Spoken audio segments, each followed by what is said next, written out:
I'm continuing my 7th house series. So I already did Aries. For this video, we're going to talk about Taurus 7th house. So it's a 12-part series. We're on part number 2. Now, before I get into it, do not hesitate to like or subscribe if you feel so inclined. I also have my email in the description if you have any inquiries or questions. I also have my website in the description if you want to book a reading with me. I am a professional astrologer. I've been studying astrology for over 15 years. I've been giving readings for over 10 years. So this is definitely my passion. It's my profession. I love doing it. So, okay, let's get into, I also have an email list going right now with exclusive discounts. So feel free to sign up for that as well. Okay, let's get into it. Taurus 7th house is favorable. I like Taurus 7th house. Now, it's tricky. Okay, when you think Taurus, you probably think about someone who is loyal, stable, traditional. They want to be in a relationship. They want to get married. It's much more complicated than that. I think Taurus, I'm very passionate about Taurus because I think it's an overlooked sign and I think they're underestimated in terms of how complex it really is. With Taurus 7th house individuals, you have a dichotomy here. There's two archetypes. There is that archetype I just talked about. They're traditional, they want a relationship, they want marriage, they want babies, they want all that good stuff. Then you have that other archetype, which I refer to as like the eternal bachelor, eternal bachelorette. This is the playboy. This is the playgirl. This is the Taurus 7th house individual that has been so traumatized by unfavorable relationships that left them feeling burned, betrayed. So like being cheated on, that's a common one. Being financially used, that's another one. Basically, these people are so scarred from relationships that they go in the complete opposite direction. And they're like, well, I'm not really going to get close to anyone. I'm just going to have fun. So it kind of reminds me of like the Samantha Jones archetype from Sex and the City. You know what I mean? Like someone who just wants to have fun. They want to enjoy romance and the passion, but they don't want the commitment. You can absolutely see that. And those people, that Taurus 7th house archetype is also more likely to be the opposite of loyal. I'm not saying everyone with Taurus 7th house is unfaithful. That is not what I am saying at all. You can have that faithful archetype, but it's tricky if they fall more into that bachelorette lifestyle. So I guess this brings me to my biggest thing about Taurus 7th house people. Trust and security is everything to them. So it's not uncommon in early romantic development for people with Taurus 7th house to undergo an unfavorable relationship circumstance where they felt betrayed or burned and maybe they were cheated on. You know what I mean? It's similar to that Scorpio 7th house where there are themes of betrayal there, unfortunately. It's also possible that their parents, I do have a theory that the 7th house rules over our parents' relationship because that is usually our first insight and glimpse into what a partnership is. So our parents are our role models in that way. So it might be that someone with Taurus 7th grew up in an environment where one of their parents cheated on the other. It could just be that their parents were very stubborn, didn't get along very well. It might also be that their parents had a financial crisis or some type of financial betrayal. Like one parent was spending a lot of money behind the other parent's back. And that can be a source of trauma for Taurus heavy people. So that's another thing that can kind of traumatize them in relationships. Like it wouldn't, in a really unfavorable case, you could have someone with Taurus 7th go into debt for their partner. So, you know, Taurus energy can be really generous and it can be too generous if there's no boundaries. So that's something you really want to be mindful. You want to be mindful of your money in relationships. This does not mean you can't be generous. This doesn't mean you can't share, especially because a lot of Taurus 7th house people have a provider mindset because security is so important to them and because they're they're pretty traditional, especially if you're like a man with Taurus 7th house, you might kind of fall into that gendered stereotype.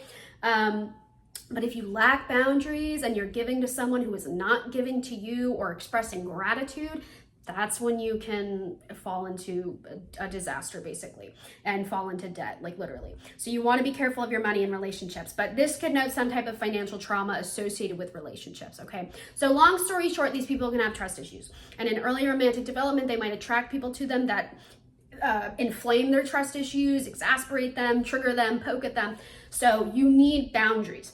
Now, the thing is, Taurus is ruled by Venus. Balance and moderation is so important in relationships. And what this means is, while on one hand you do need boundaries, on the other hand, you want to emphasize healthy boundaries. You don't want your boundaries to be so tight and so fixed and so stubborn and so congested and, unbreakable that you close people out, aka the Bachelor. But you don't want them to be so loosey-goosey that you are allowing anyone into your life, okay?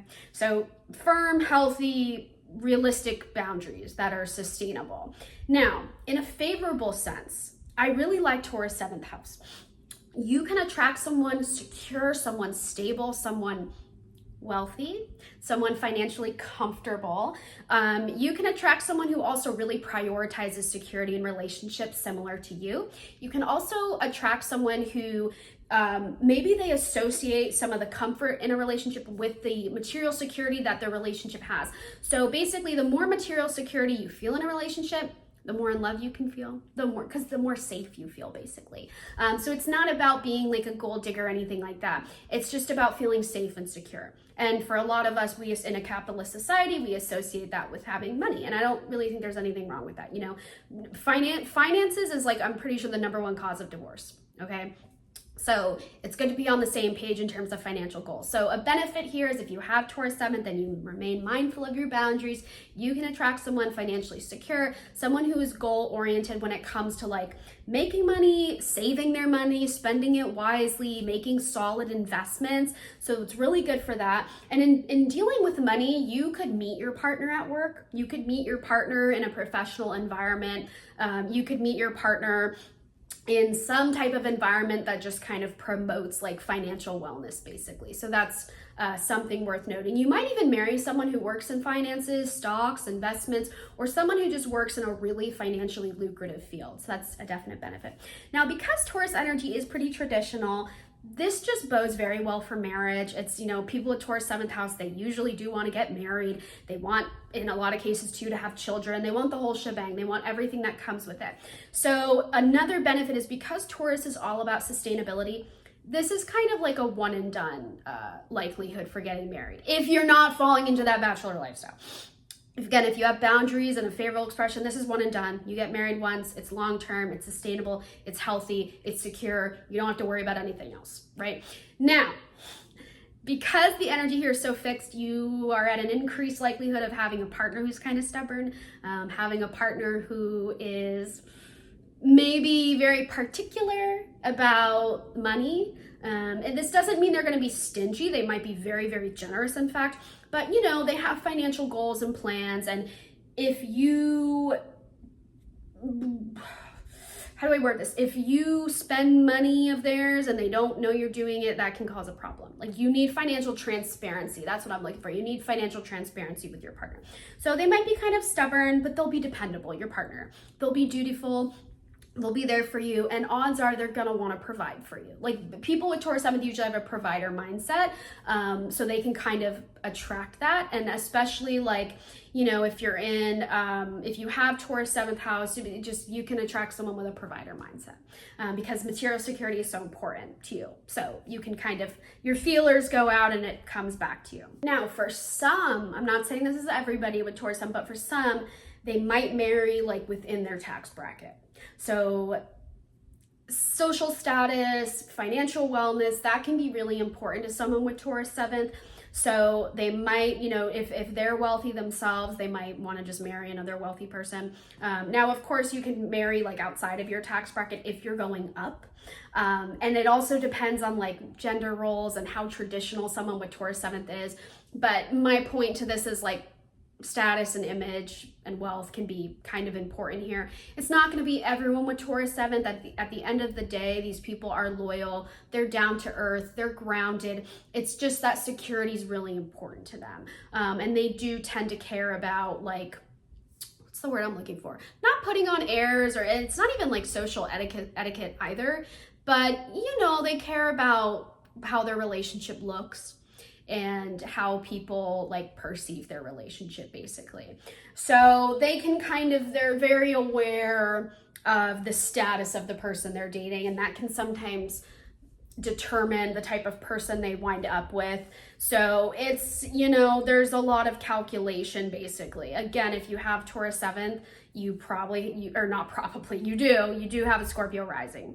So everything is kind of calculated there, okay? And then that can come down to your relationship. So these people can carefully pick their partner based on maybe non-romantic qualities, Now, that's a dangerous game in and of itself because that can eventually lean into the bachelorette lifestyle, especially if you marry someone for non-romantic purposes and they turn out to be not good for you. Then you get burned and bruised and then you become the bachelor, essentially. So it's a tricky one, Taurus 7th, but ultimately beneficial for marriage because of everything Taurus represents, and you can attract someone stable, someone trustworthy, someone dependable. This is like a rock, basically. Like if you have Taurus 7th house, you can attract a partner who poses as your rock in life, your shoulder to cry on. They are Mr. Mrs. Fix-It. They're gonna help you with your problems. And these people enjoy the finer things in life. So if you have Taurus 7th, you'll probably attract a partner who is, in kind of a paradox sense, down to earth, serious, patient, but also enjoys a nice, luxurious vacation. They might not be the type that wants to go ziplining, but they'll definitely be the type that wants to like get a couple's massage and stay in and, you know, relax, which is another good thing about Taurus 7th is you can attract a very sensual partner who prioritizes the physical connection, again, the material connection. You can attract a partner, a love language here can be like cooking for one another. So you and your partner might both be foodies. You might kind of give and receive in a language of food and appetite. So that's kind of a cute thing about this. Okay, well, I hope all of that made sense. That's the gist.